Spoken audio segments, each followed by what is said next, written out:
Hello and welcome back to the land of SIKA, and when we left off we could create our very own troops. Oh yeah, I actually forgot that this mod had that functionality, so when it popped up in the previous episode I thought to myself, whoa, yeah, that just blows my mind, and that is absolutely amazing. With the amount of really cool looking armor and weapons and options that you have available to customize your troops with, it is so amazing. It's actually, you know what?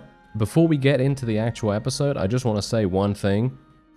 I really love how the mod incorporates huge amounts of other mods within it, because that makes everything so much easier in regards to actually modding the thing.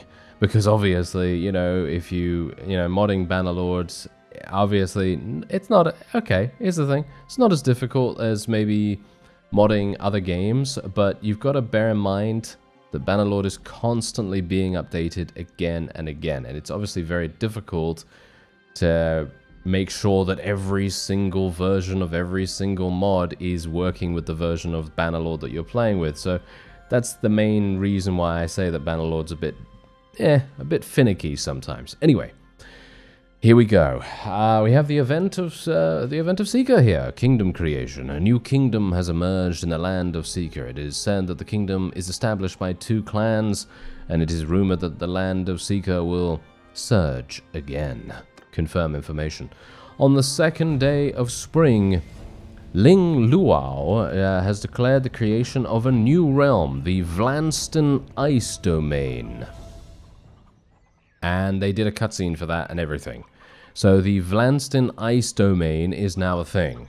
I have no idea what's actually going on with these guys, but apparently they... Yeah, look at this, look at this. Is that them over there? Yep, that is them right there. So you can see that there's been some kind of... I don't know, some kind of civil war or something along those lines.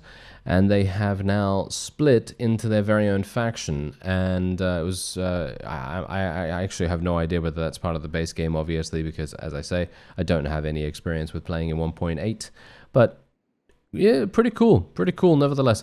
Anyway, I was actually just minding my own business and doing a couple of random tasks, you know, just basically doing things like grain quests and, you know, things like that. Basically running around as well and fighting a bunch of bandits. Because here's the thing, I have customized my troops. These guys, right here. These guys are my tier 1 troops. They are called beans. I know. I went with a vegetable theme, alright? I went with a vegetable theme. And then you have, yes. Then they upgrade into potatoes. And, you know, I was actually thinking of throwing a curveball at the very end of their troop line and calling them something absolutely ridiculous. Like this isn't absolutely ridiculous already, but calling them something like, I don't know, coconut or something. But, I mean, technically, you know, it's a fruit, but, you know, that would be the joke, obviously. But yeah, apart from that, I did actually advance my charm skill from doing some of these tasks, so it's not that bad. I'm probably going to be doing... Yeah, I'm probably going to be doing self-promoter, I think. Don't think there's any point in having... Well, in having virile, I mean 30% more likely to have children. I think it's pretty likely anyway, as it is. So I don't think I really need to go for that. But whatever the case, this is actually one of the largest bandit parties that we have so far faced in the series. And I would very much like to achieve victory against them. It's going to be some nice experience, that's for sure. So what I've basically been doing is just telling my forces to auto-delegate. And that actually seems to have worked remarkably well most of the time whenever I've been doing these fights. Now, of course, I'm going to be making sure that I make my way over to the enemy's location. Gonna try and do some nice damage here and there. And bear in mind that I'm actually a little bit better than I was at shooting. Yeah, I know. It's a crazy thing to imagine that I could get better, isn't it? Oh yeah, it's absolutely amazing. Anyway, I am hopeful that I'll be able to continue dealing some nice damage here and there and getting my bow skill leveled up. And hopefully I won't shoot any of my own friends either, because shooting my own friends is definitely not something I want to do. But yeah, look at them, they're actually running, fantastic. Yeah, so I can't actually show you my troop tree right now, by the way. I can't show you the custom troops, because they don't have an encyclopedia entry. However, what I can do is I can go back to my settlement, and then I will show you there, because that is, I think, the only place that I can really access their equipment and their skills and so on. But I really like the way that this has been done. I really like the way that the custom troops have been handled in the mod. It's making everything so much more I don't know, accessible, I guess, more accessible, so it makes it just that much easier for us to customize our troops and to ride into battle with them.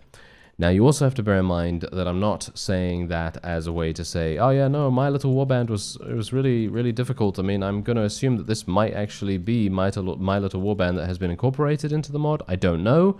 Or maybe it's their own. I really have no idea. I'm not commenting on that at all, but what I will say is that the way that this has been done is very, very easy. My pet is starving as well. I do need to actually go and feed him, don't I? Yes, that's actually something that I have completely forgotten about as well, which is actually really bad. That is really, really bad of me. Anyway, I'm just going to sell those things, and now we're going to go over to my settlement, and of course we are going to have to... How do I actually do that again, by the way? How do I... How do I feed my pet? How do I oh wait, it's the camp menu. It's the camp menu. Okay, got it. Never mind. We're all good.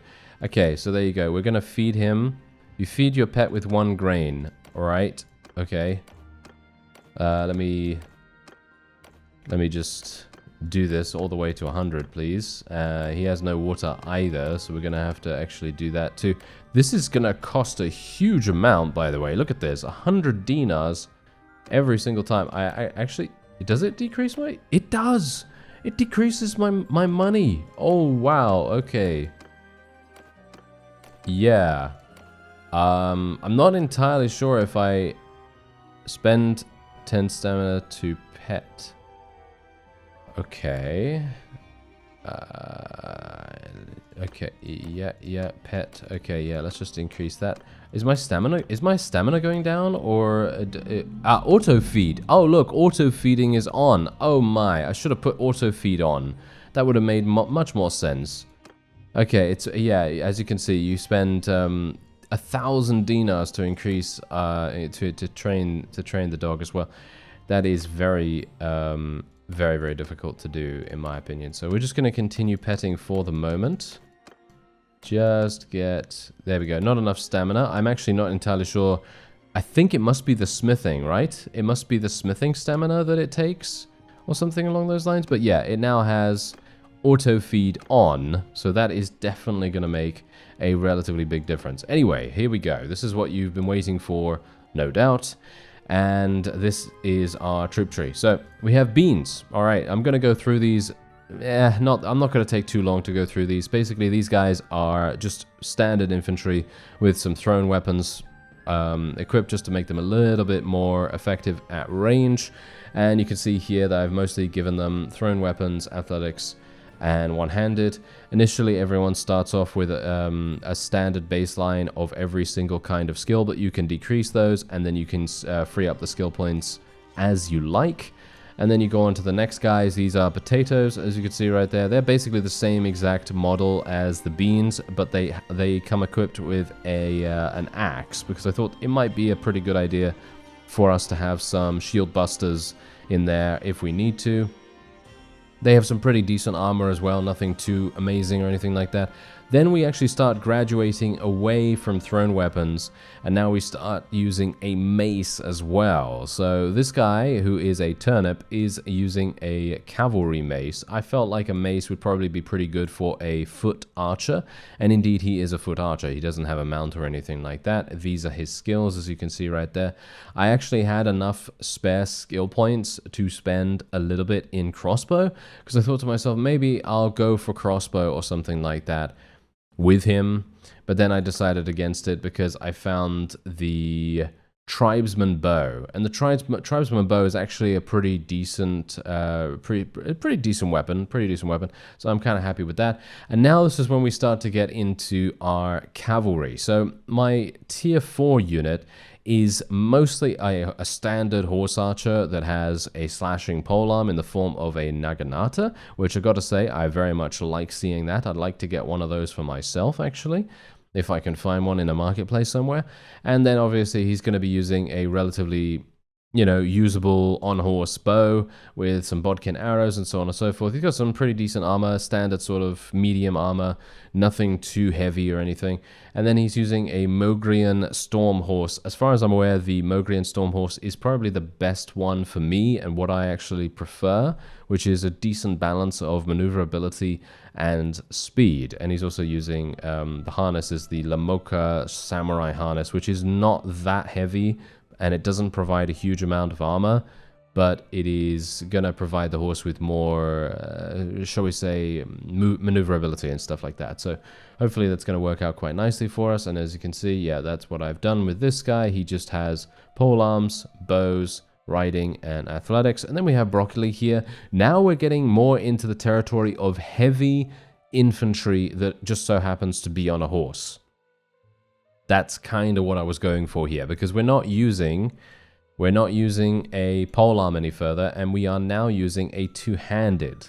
So he's using a two-handed. He has no shield. Do bear that in mind. He has no shield.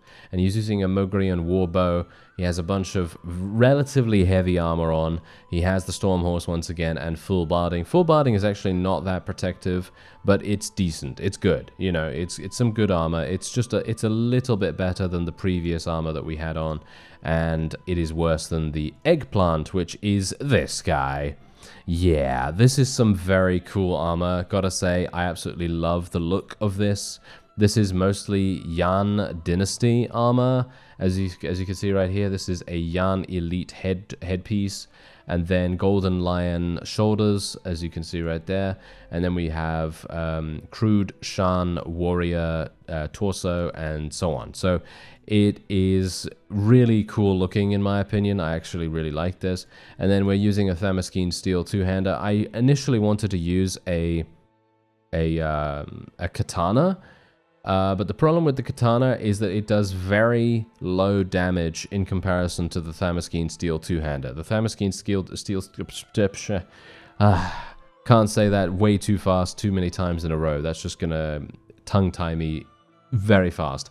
But anyway, this particular weapon gives 132 damage, and the katana does 97. So it is very much better. And of course, we're going to be using the Noble Bow. The Noble Bow is amazing, as we all know from the base game. And otherwise, that's it. So from the turnip onwards, they are going to be mounted, and they're going to be heavy infantry from Broccoli onwards that just so happen to be on a horse for field battles. But they're not going to be useless in sieges, although they are having a glaring weakness. They don't have a shield. These higher tier units don't have a shield. These lower tier ones do, so that they can survive to get to this point. That was my thinking behind that, and these are his skills, as you can see right here. I don't think I showed you his skills. And this is maximum skill level right here. I can't actually increase that any further, but there you go. So that is my troop tree, and I only took 4 minutes on that. Oh, okay. I'm actually surprised. I thought I'd take at least 40. Anyway, let's now go into the settlement, because we do need to speak to Xiang on how to protect the village. Let's do it. All right. I'm very interested to see where he is and what he's going to say. Wait a minute. Where are you? Is he? Oh, there we go. Whew. I was thinking to myself he was going to be super far away or something like that. Oh, this is very nice. Oh, look at this. He's literally... Is he helping? Is he actually helping them? I have no idea. My lord, you are back. I've arranged the task assigned to me by Brother Lorin. Slave a regiment. I will make them pay the price. Lord, don't worry. I will protect Brother Lorin and the village with my life.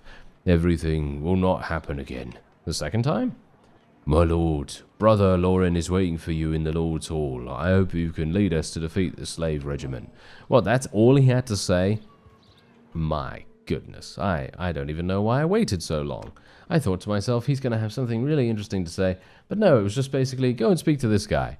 Well, that's absolutely fine, I suppose. Anyway, my lord, here you are. Do you know that... yes, I mean, you do know him, yes. Yes, I'm sorry, I didn't explain to you before. Please don't worry, lord. He is also a member of our Keiji family, and he can definitely be trusted. Oh, so he is a member of the Keiji clan. Then why isn't he with you? This is a long story. Chuba and I have deep blood feuds with the slaver group. Our Keiji people will keep our vows and be loyal to the Lord. Besides the Lord, we can't go anywhere. We will take this place as our own home. I see. So what should we do next? How to resist the power of the slaver group? On the one hand, it is to see whether the SIKA Knights can provide help. He looks to the side at Dorian, at Darien, even not Dorian, but at Darien, but Darien ignores him. On the other hand, we should go to other parts of the mainland to find forces that can help us resist the slaver group. There are many forces resisting the slave group in different places. Let's see if we can form an alliance with them to resist the slaver group. Okay. The slaver group. Very good. Okay. I'll go to see Darien. Before you finish speaking, Darien snorted and interrupted you. Okay, so Darien's now going to speak. What forces can there be on this continent? In addition to the SIKA Knights who can really resist the slaver group, who else is interested in guarding the Sikans? You refuse to go to the SIKA church and to ask for their help, and don't you know that because of your existence... the slaver group will not let go here. I don't know the gratitude and resentment between the slaver group and the SIKA family, but the gratitude and resentment between you and them must be known to everyone. Well, what grudges do you have with the slaver group? Endless gratitude and resentment. Lord, you could ask the SIKA Knights if they can help us, and then we can discuss the next plan. All right, so I now have to oh wow, there's so many quests. Okay, right. What do we want to do? Okay. The history of Keiji 1. Lorin tells you that Xiang is also a member of the Keiji nationality, which has endless gratitude and resentment with the slaver group. Okay. Very good. And what else does he say here? Lorin and you discuss the plan about the slavers. Darien by your side wants to say something. Talk to Darien. Ask if SIKA Knights may help you to defeat the slavers. Okay, let's speak to him then. I know what you want to ask. If you are willing to hand Lorin over to the SIKA Knights for protection, I can continue to persuade them to protect your village. Okay, well, it's impossible. I can't give up a person who has sworn allegiance to me. Yeah, maybe that's why they chose you. He suddenly looks at you with a dignified expression. But do you really understand the price behind this? Kindness without thinking is often more cruel than evil.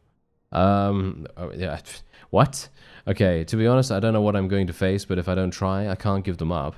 Is it acceptable to think about the evil, or think about evil of weighing the pros and cons? I would rather choose the kindness of dying.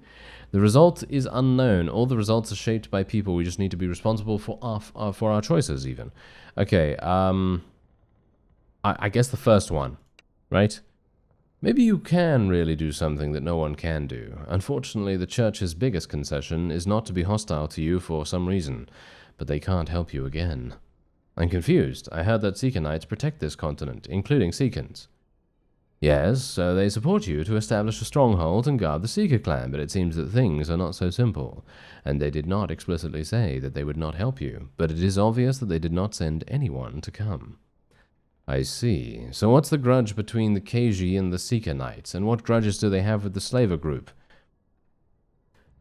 The relationship between the Keiji and the SIKA Knights is hard to say, but I can assure you that the SIKA Knights have absolutely no intention of hurting them. Otherwise, I will not agree to let them protect Lorin and his people.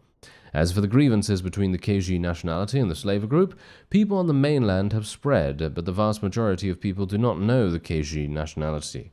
You can ask the head of Monnai. It is said that the relationship between the SIKA nationality and the Keiji nationality has a long history. Okay. I cannot wait until the translation is a little smoother. That's all I can say. I really cannot wait for that. Alright, I'll ask Chief Monnai. There we go. It's not... See, now here's the thing. It's not like the story is not understandable. But obviously, I'm not holding this against them by any means whatsoever, because let's face it, if it's not your native language, of course it's going to be difficult to translate it, and especially considering this this particular mod has a huge amount of text, so it's gonna take a long time for that to actually happen. Anyway, let's take a look and say hello to Mr. Monnai here. Dear Master, you are back. Patriarch Lorin has told me the current situation. With Xiang to protect the village, you can find other powers to resist the slaver group with us. Well, I heard that SIKA and KG have a long history. Can they protect the village? Master, please rest assured that the KG people like us may not have much shelter in the mainland except you, my master. They will protect this village to the death. We have started training, and this time we will fight to protect our homeland. Well, I'm relieved that you said so. So, did you know them very early on? We have never seen them, but the KG have been in contact with us for a long time. In our historical records, it is said that there was once a generation of leaders from the KG nationality and our SIKA nationality who became very close friends. Since then, they have been one of the few forces on the mainland that have not been hostile to us. So what happened then? Later, our SIKA nationality gradually declined and lost contact with the KG, but unlike us, they always guarded their land until the emergence of the slaver group.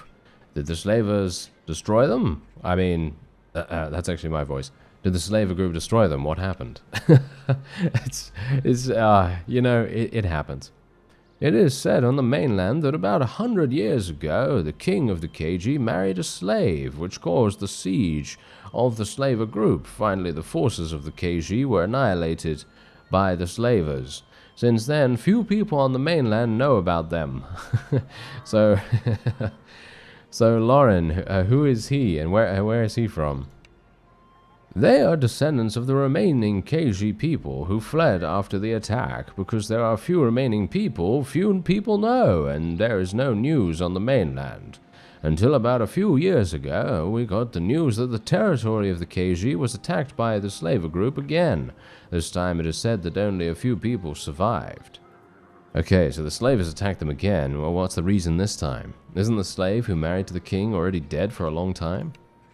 The attack was too small, and no one explained the specific reason. I asked Lorin, and he said he didn't know why. The specific reason might have to ask the slaver group. I suppose for details you'd have to ask the slavers. But the SIKA Knights were also interested in them, so I didn't know why. Well, thank you, I know. Thank you, Master, for saving them. Otherwise, I'm afraid there will be no KG people on this continent. Please believe them. Their hatred for the slavers is heavier than ours. Okay, very good. Thank you. Whew. Alright, so let's have a look. Now you should talk to... Okay. Now I should talk to Lorin. Okay, let's go into the Lord's Hall and talk to Lorin. Oh my. Okay, here we go. Let me hope that he actually says something useful instead of just saying to me, please go and speak to this other person after this. I know, my lord, you have many questions. I will try to answer you. Are you the only KG people left after being destroyed by the slavers hundreds of years ago? 126 years ago, lord, yes. The only KG people left after we fled the destruction of the kingdom. As for the reason, what the lord heard was not true. The queen of the KG was never a slave. Not a slave? You mean your king didn't marry a slave at that time? So why did the slaver group attack you? We don't know why, but it's clear in our records that the queen led the KG people to prosperity at that time. Everything was an excuse made by the slavers to plunder us. The slaver group. Okay, here's the thing. I do not know why every single mention of the slavers is called the slaver group. I really do not know. Maybe it is a Control-F situation. Who knows? Anyway, I see. Why did the slavers attack you again after so many years? I don't know why they attacked us again. If I knew, I would be ready for anything. Not like now. Well, who are you, including the SIKA Knights? Their goal seems to be you. I originally wanted to explain to you after the Lord solved the slavers' problem. Yes. I hope you can trust me and my people. I am the current leader of the KG. KG Holland Isabel Lorin. Okay. We We KG people are determined to be loyal to you and you will be our forever leader. Okay, wait a minute, wait a minute. Why does the... This is obviously not as funny as the whole Armstrong thing, right? But why does the spelling change? I don't know. It's the same way of saying it, I guess, so it's fine. Anyway, I think I can only trust you now. So, who is Xiang? Well, we know he's part of the KG, right? Okay, well, whatever the case. After the last attack, Xiang and a small number of KG escaped from being captured by the slavers. The Lord can rest assured that we will defend here to the death. What's our next plan? The SIKA Knights don't seem to want to help us. The elder Monnai has discussed with me, and Monnai will try to contact the SIKA Knights then. Our plan is that the Lord will go to the major forces to find local allies willing to resist the slavers together. This is a place where the Lord, aka us, can go to visit the allies. The major forces, salute. Yep, there we go. Hello, my name is Major Forces. This is Colonel General. Okay, wait a minute. Please be careful. Don't easily expose your identity and purpose. The claws and teeth of the slavers are all over the continent. In addition, Monnai seems to have additional plans. And Lord, you say? Yeah, I can imagine that it would be very poignant in its original format. Let's just say that. Ooh, a mysterious witch. Ooh, wait a minute. Hello there. Lorin has told you the location of any allies you should go to. He said that the clan leader has extra things to tell you. Go and ask him what else he would... what else he has to say. Alright, let's do it. Why? Just tell me everything I need to know right then and there, and then I can go and do the thing that you want me to do. You know what I mean? Well, in Warband you could actually shoot friendly NPCs, amusingly enough, but I don't think in Warband you can do that because it is amusing. Let's face it. I feel like it is amusing. Anyway, dear Master, are you ready to go? Yes, I heard from Lorin that you have something else to tell me. Yes, Lorin should have told you that when traveling on the mainland, you must not disclose your identity. The gratitude of us and resentment with the slavers, and everything about the SIKA and KG. Alright, I understand. In addition, when you go to visit those allies, you can go to the forest northeast of Turdus to find a witch. It is said that she has the ability to predict the future, and she may be able to help us. I know. Okay. Right. Fantastic. Okay, that was all he had to say. Okay, I'm glad that he told me about that, but I still wonder why Lorin didn't know this, but whatever the case. Monet...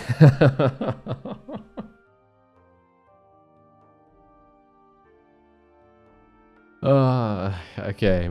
Monet. Aha. Is that how you're supposed to say the guy's name now? It's not Monnai, it's actually Monet, or... see, now I'm questioning everything that I have ever known. Ah, yes, indeed. Anyway, Monet, the famous painter, said that in Turdus, northeast of the forest, there is a hidden cabin, and there is a witch that may be able to help you. Right. Okay, so where actually is that? Wait a minute. In Turdus. Okay, so where's it? Ah, over here. Right. So it's northeast. So do I have to go all the way over there for me to be able to see it on the map? I can assume that that is probably going to be the case. Now, the problem with doing this, you see, is that I actually don't have a huge amount of cash. My cash situation is a little bit problematic because my wages are rather exuberant at the moment. They are pretty expensive. I'm not very pleased about that. But that is mostly due to my... to these guys, basically. It's mostly due to my my custom units, because I was basically paying half the amount. I was paying like what? I think it was 200 and something, but now I'm paying 500 and something. So yeah, it's basically pretty much double. So basically what I'm trying to say is we're gonna have to fight some bandits along the way so that we can gain some loot, because otherwise we're going to probably run out of money. Saying that, actually, I would very much like, when I am off screen, actually, I'm gonna go back to my settlement. No matter what happens with the witch, obviously, but no matter what happens, I'm gonna go back to my settlement, and I will try to gather some additional resources, because that was actually something I was doing a little bit earlier on today, and I wasn't really able to gather that much, because generally it does take quite a long time to harvest things. It's easy to do, don't get me wrong, it's easy to do, but it does take a little bit more time investment than I can currently do. So obviously I can only do a little bit some of the time. So hopefully I'll have enough to be able to improve the quality of my market. That was the main thing that I actually wanted to do, because if I can get 200 dinars per day, that's going to be an exceptional contribution to my weekly wages, and that will make things so much easier, because then I'll literally only have to do battle half as much of the time, basically, because obviously if half of my wages are already covered by my own settlement, then I will have to do battle half of the time, of course, because then they're already covered, right? So yeah, that's the hope, at least. But otherwise, what we're going to do is just level up these guys. Bear in mind that I've also made it so that we do need war horses to be able to level our custom units to the highest tiers. Because if you need war horses, it kind of sets a little bit of a limit to how many you can get. And that was the reason for doing that. I literally was doing that on purpose so that we wouldn't have wages that were extreme. And I was hopeful that that would actually be the case. You know what I mean? Because otherwise I'm going to get carried away. You can wholeheartedly bet that I would get carried away with these custom units. And because they are so good and so, shall we say, min-maxed a little bit here and there, they are going to be very strong when they have leveled up. So if there is a bit of a soft gate, I guess you could kind of call it, a bit of a soft gate in the form of war horses, then it's going to make it a little bit more controlled with how many wages we're having to pay, and then it's going to be easier in the long run for us to be able to deal with it. But obviously I'm now paying almost 600. Ugh. Yeah, I really need to... Oh no, please let me not suggest that again.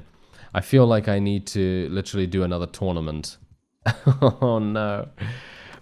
You know me in tournaments, eh? Yes. It's going to be very dangerous. Yes, indeed. It's going to be very dangerous. Okay, well, there's some outcasts here that we could potentially fight. Oh, bandit armies. Okay, yeah, let's not get too close to those guys. Thank you very much. Let's just go and fight these bandits here real fast, and then maybe level myself up. Actually, you know what? I'm going to use my... Wait a minute. These are outcasts, right? They have thrown weapons, I think.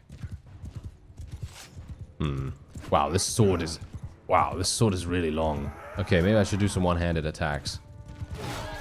Nice! Look at that damage! Oh, I like it. Yeah, this sword is... Wow, this sword is super, super good.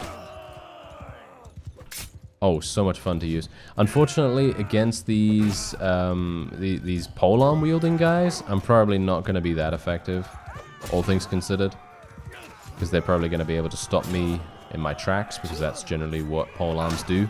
Ow. Ow. Thankfully, I'm not taking too much damage here. Bear in mind that I believe the mod actually has some kind of HP scaling going on. I noticed that a little bit earlier on in the series, and I kind of wanted to do a little bit more testing and just kind of thinking on it, because obviously, you know, sometimes I'll leap into saying something and it will be completely and utterly wrong. But as far as I can tell, there is an HP scaling submod in this, because if you take a look, I have 177 base hit points, and that actually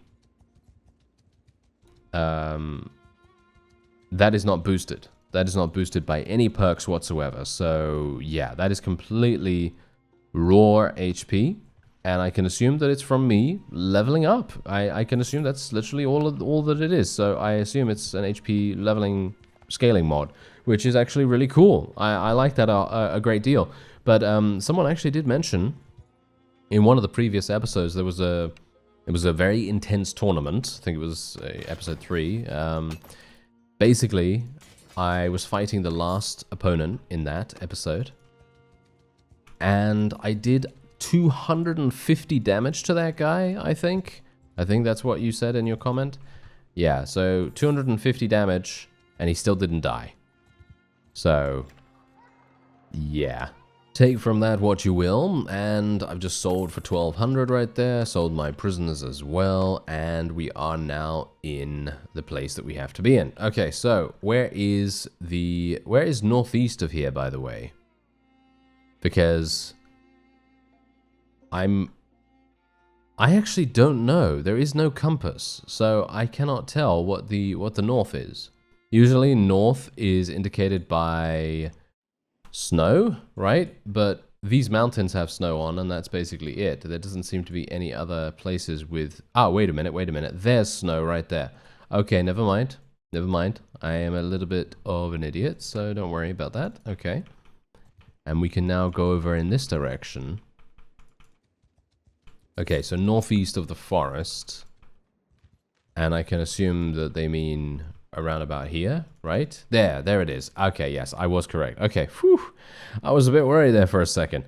Anyway, that's going to be it for this episode. I thank you very much for...